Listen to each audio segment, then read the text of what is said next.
introduce Dylan, who is a sweet, dear friend of mine and many in this room. He is a therapist in Boulder. He works with ketamine, doing ketamine therapy. He's an all-around magical creature who lives in the mountains and welcomes all of you to his home if you ever need a place to land and ground. It really is magical. You should go. Yeah. So it's in the mountains near Golden. What's it called? Oh, Dylan's home, Mike and Dylan's home. It's Mike and Dylan's home, that's what it's called. The Magical Palace. Yeah, so I'm going to invite him up so he can share his wisdom with us tonight. So if we can all give him a warm welcome.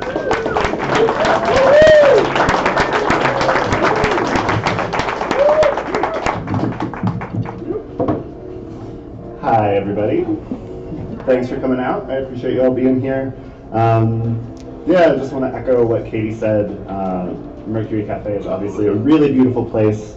Please treat them well, get some food, get some drink. I know they were hard hit by COVID, so anything we can do to support them to keep this lovely local Denver spot going is much appreciated. So, what I'm going to talk to you about, the title of this talk is Remembering the Mother, Finding Care and Connection in Psychedelic Therapy.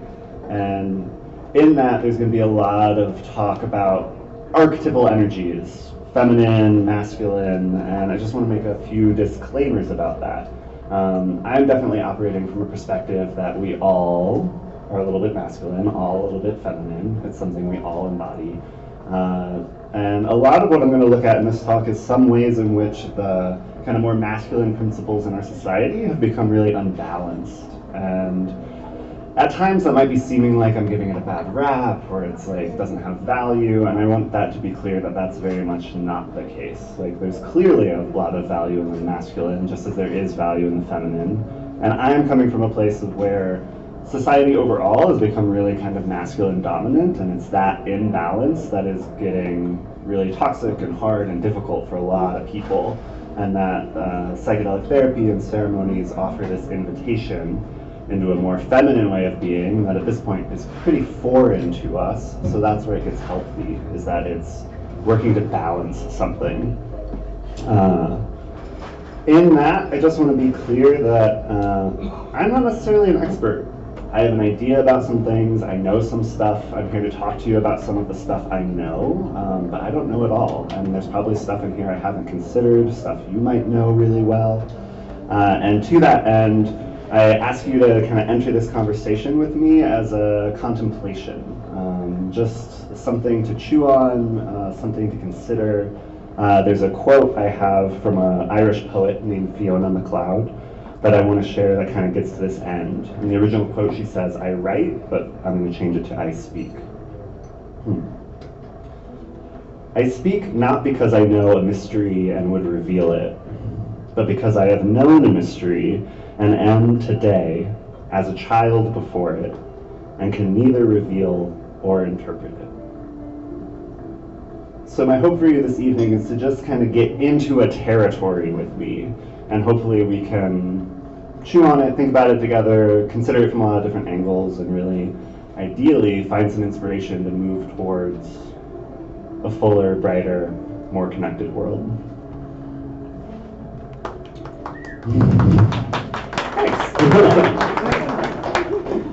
So in that, let's talk about archetypes. If we talk about the archetype of the masculine, archetype of the feminine, an archetype was something Jung kind of identified, Carl Jung.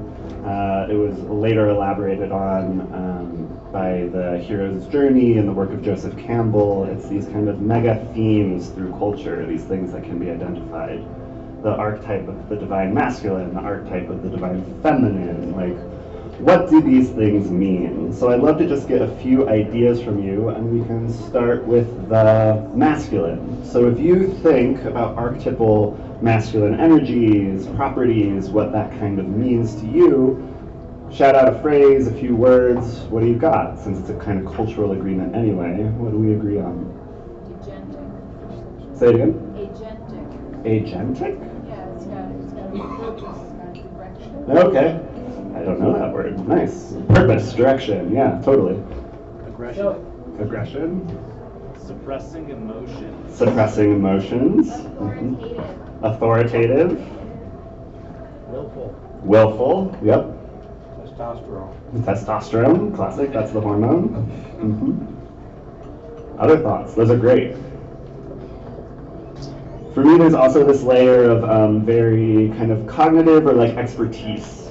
There's a lot of like logic to it. I kind of get to A to B to Z to D, like left brain, right? Very logical, mechanical, specialized, and sometimes that specialization works really well. Yeah? Linear, yeah, totally.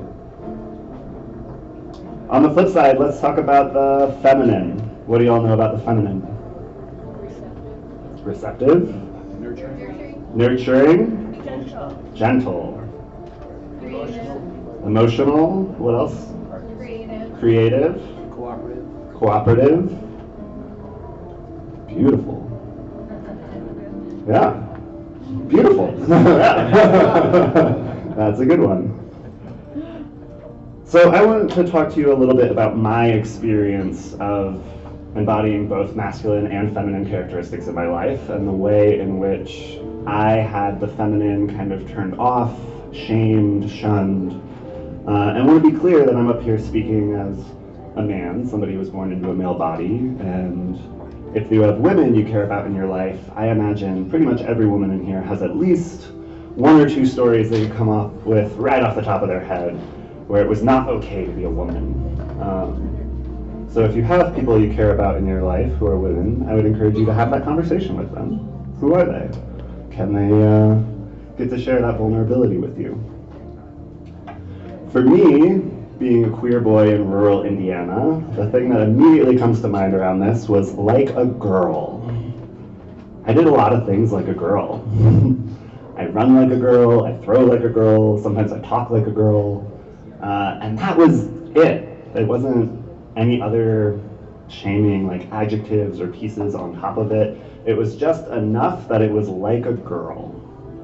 And being a girl was wrong, being a guy acting like a girl was wrong. That created a lot of shame and embarrassment, and it was not all allowed.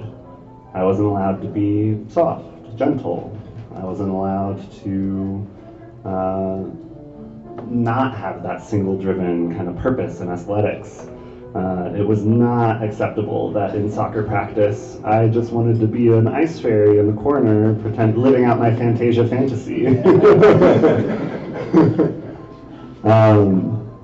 So from a very early on age, as a young boy, it was like this feminine quality in me was getting squashed. It was a place of ridicule, it was a place of no value, it was something to be demeaned and belittled. So what does that do? What happens when the feminine qualities in me get squashed? I end up feeling like I don't belong. I end up feeling like an outsider. I end up feeling like if you were to really know me, you would reject me. That I actually don't belong here, and that my kind of best gift to you is to pretend to be someone else, to prove myself somehow, to achieve something or get somewhere, and then I might have some value, and that would be good. But if you really know me and I'm not constantly achieving, I'm not going to have a place at the table. And that's a lot of stress to be with. Denying your own femininity, denying your own humanness in that way. Ugh. No wonder in my kind of darkest moments I don't want to leave the house. So, let's talk about the antidote.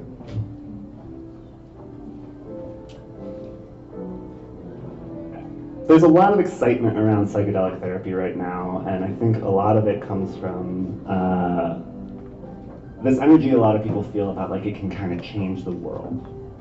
It can shift a paradigm, it can ignite something in us that gets to be exciting and fulfilling and lovely, and we don't necessarily know how all that works or what it's going to mean culturally, but there's like a lot of juice there. You see it happening right now culturally, all the news articles about the scientific publications, the research, the results. There's a lot of money positioning around it right now. A lot of companies trying to get their foot in the game. There's a great upswell, and all signs point to it only getting bigger. And I want to talk about what this upswell means for me and how it creates this bridge into a more feminine way of being.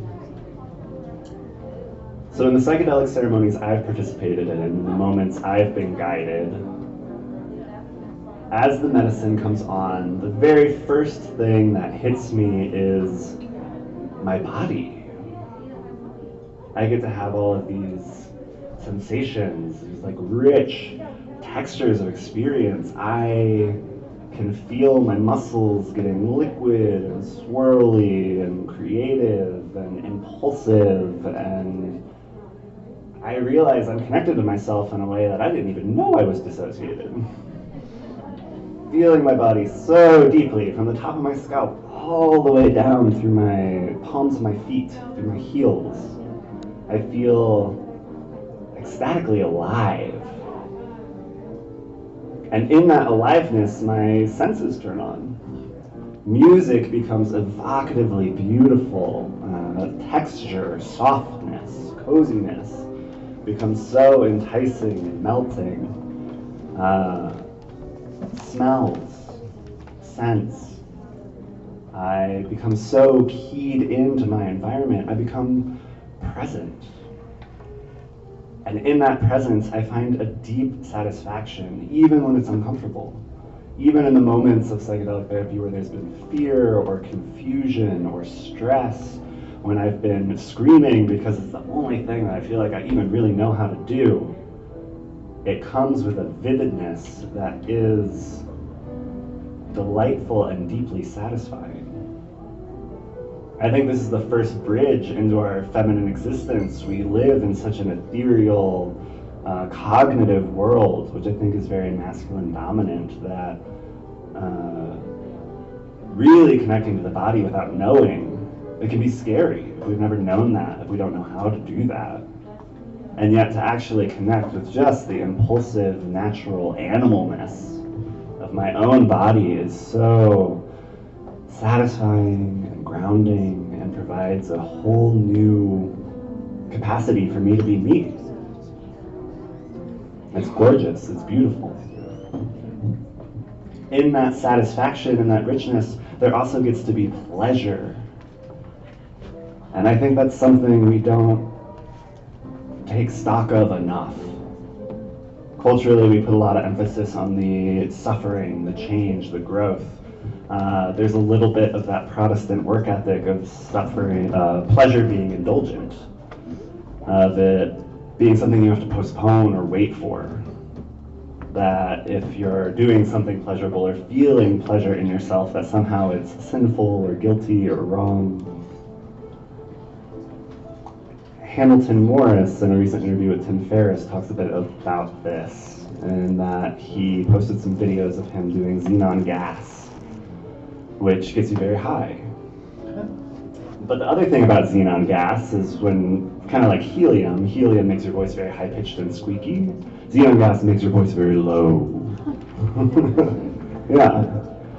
And you can find all sorts of videos on YouTube of people inhaling xenon gas and having their voice be very low. It's like a party trick. And their videos are monetized and up. But Hamilton Morris puts on a video of inhaling xenon gas, the exact same thing, but just mentions, hey, this kind of gets you high, which everyone else is as well, by the way. And his video gets demonetized, it gets taken down. There's a rejection and shunning of pleasure in our society that I think is another denial of the feminine. I mean, even just from a purely physiological, biological standpoint, any woman really connected to her erotic flow is going to be 9,000 times the master of pleasure compared to any man. So bringing me into my body, bringing me into pleasure, getting to feel satisfied and alive and happy to be here. For a person in the throes of depression or anxiety, for a person struggling with that pain of like, do I even belong? Having existing being pleasurable is a pretty strong antidote. It's a pretty compelling argument to like, oh, maybe it's actually worth being here. Maybe there's something of value in this space. We get to fall back in love with being alive, and I don't think that the value of that can be underestimated. Outside of that, there's a whole nother component to the psychedelic experience. At this point, I've just been talking about me, but in a therapeutic context, in a ceremonial context, you have a guide. You have someone holding a container. You have somebody holding the process for you. And in the experiences I've been fortunate enough to have been facilitated in, the guides have always approached me with this overwhelming attitude of, yes, yes. Whatever I'm doing, whatever I'm feeling, wherever I want to move to or move through, whatever I need, whatever I'm struggling with, they see me fully for who I am wherever I'm at and say, yes, yes. I'm so glad to be here with you. I'm so glad to know you. You being yourself is the greatest gift you could give to me. And if there's anything I'm going to ask of you, it's just give it more. Bring it more. It's such a startling and rare invitation to get to feel that, to really be wholly welcomed, wholly supported by somebody, wholly interested. You could imagine if I'm somebody who struggles with a sense of belonging in the world, how compelling and frightening and overwhelming and delicious that yes would be. And how much becomes possible in me when I'm invited, when I'm honored, when I'm known in that way. There's another really interesting dynamic here, in that there have been studies that show people under the influence of psychedelic medicines, their brain activity is very reminiscent of the brain activity of infants. I make a joke with my family all the time. I have a couple of nieces who are less than one. They're just tripping all the time. And in that, I think the psychedelic experience can actually really bring us deeply to those places of vulnerability and dependence that we actually entered the world with. It can be easy to lose language. It can be easy to just be fussy or to cry. It can be so comforting to just have somebody put a hand on your back or on your chest and just let you know they're there.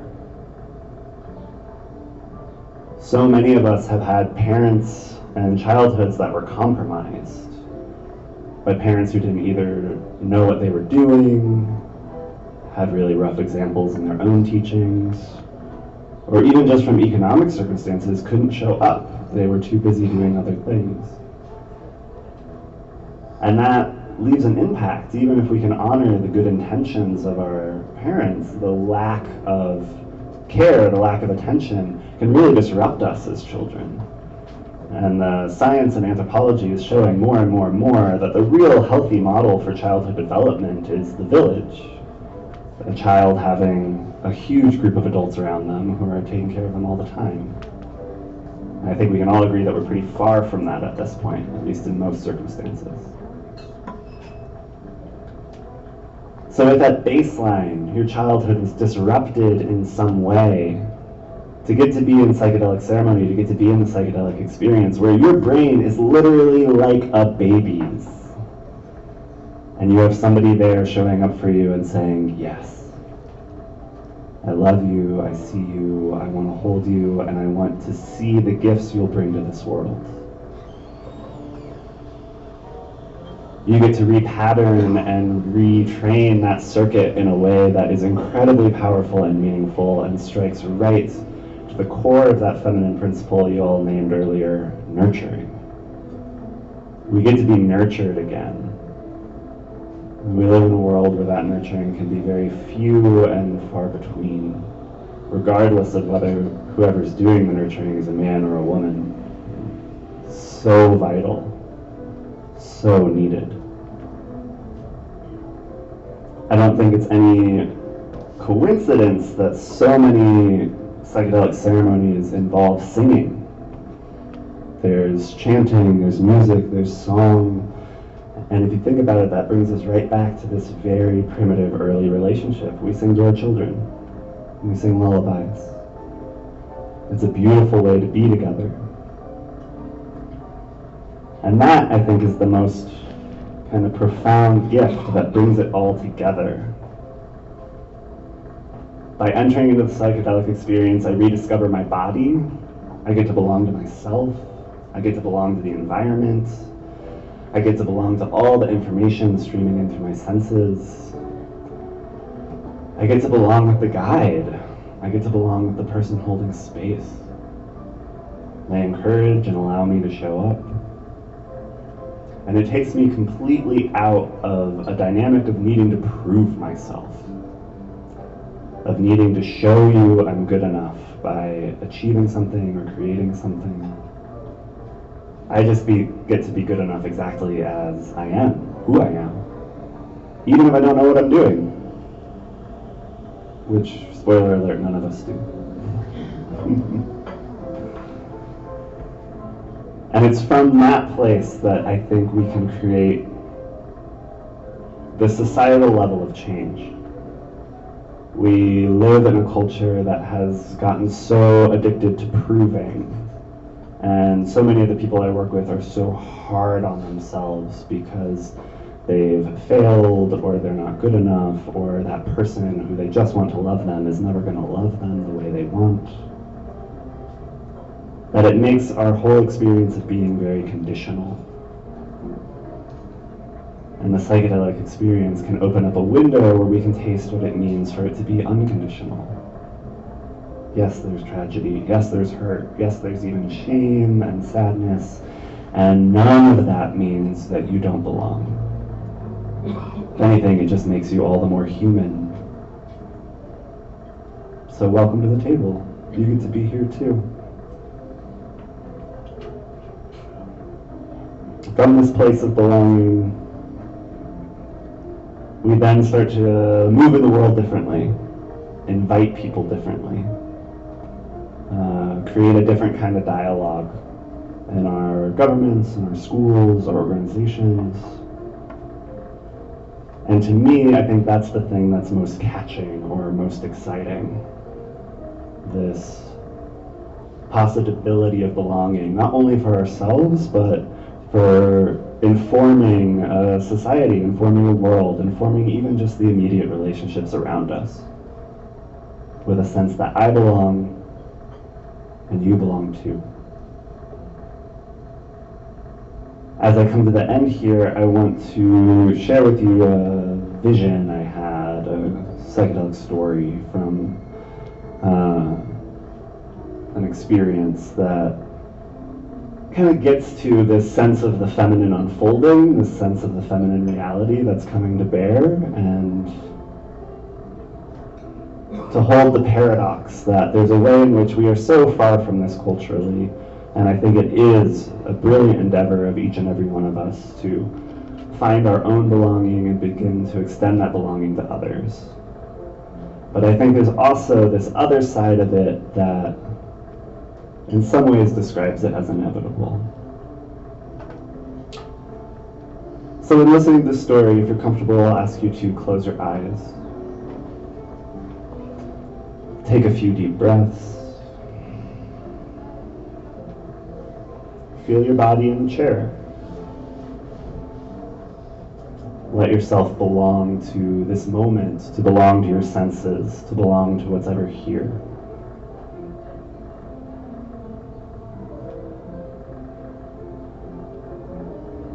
And I want you to imagine slowly rising up out of the chair, rising up through the room, moving up through the second story, out through the ceiling of the roof, seeing the Mercury Cafe beneath you. You continue to rise higher and higher, and downtown Denver reveals itself all around you. You see the traffic jam on I-25,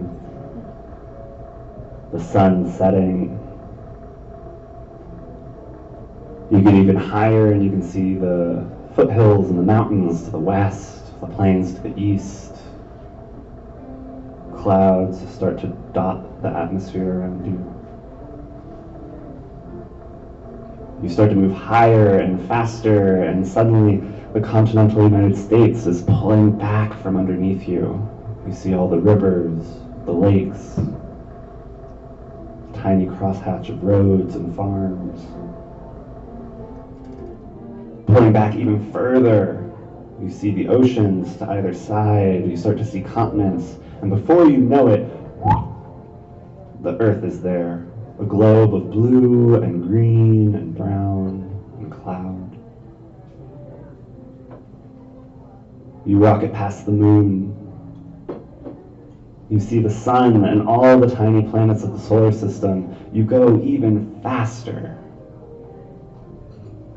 And before you know it, you're seeing the great spiral arms of the Milky Way, rocketing further and further out. Soon the Milky Way is joined by other galaxies. Before you know it, you're reaching the edges of the known universe, anything humans have even mapped. And that shrinks down to the size of a bead floating in darkness.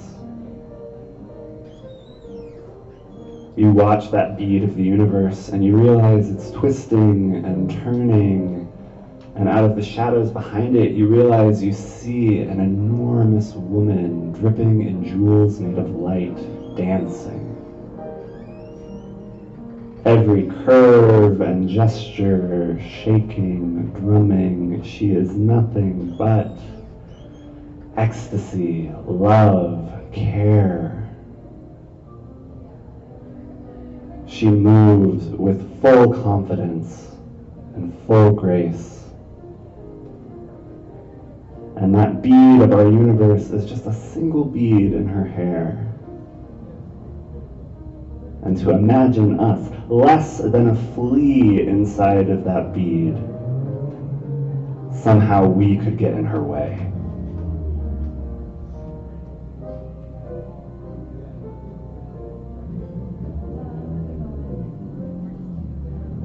Thank you.